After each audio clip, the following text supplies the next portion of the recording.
एक मोठी बातमी आपल्यापर्यंत पोहोचते। तरुणाच्या हत्येनं बीड पुन्हा एकदा हादरलाय। बीड शहरातील माणिक कॉम्प्लेक्स परिसरात यश देवेंद्र ढाका या तरुणाची निर्घृणपणे हत्या करण्यात आली आहे। वर्दळ असलेल्या ठिकाणी धारधार शस्त्रानं पोटावर वार करत या तरुणाची हत्या झाली आहे। हत्येमागचं कारण अद्यापही समजू शकलं नाहीये। तरुणाचा जागीच मृत्यू झाला। मृतदेह शवविच्छेदनासाठी जिल्हा रुग्णालयात दाखल करण्यात आलाय। घटनास्थळी पोलिसांची टीम आता पंचनामा करते आहे। या क्षणाची सगळ्यात मोठी आणि महत्त्वाची बातमी आपण बघतोय।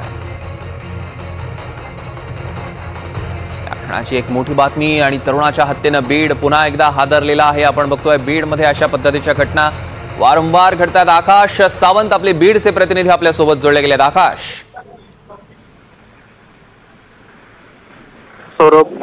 बीड मध्ये खून दरोडा हे काही बीडसाठी नवीन नाही। बीड जिल्ह्यात आज जे बीड शहरातील जे मुख्य कॉम्प्लेक्स आहे, वर्दळीचा रोड आहे, या ठिकाणी एका पत्रकाराच्या मुलाची निर्घृणपणे धारधार शस्त्राने पोटावरती वार करून हत्या करण्यात आली आहे।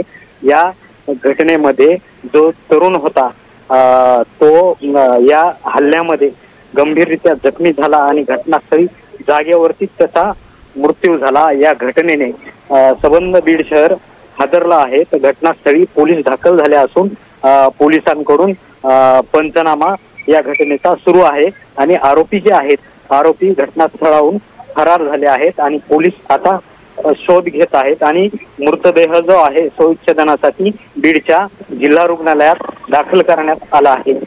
तर निश्चितच या संदर्भातले अधिकचे अपडेट्स आकाश घेऊ। धन्यवाद।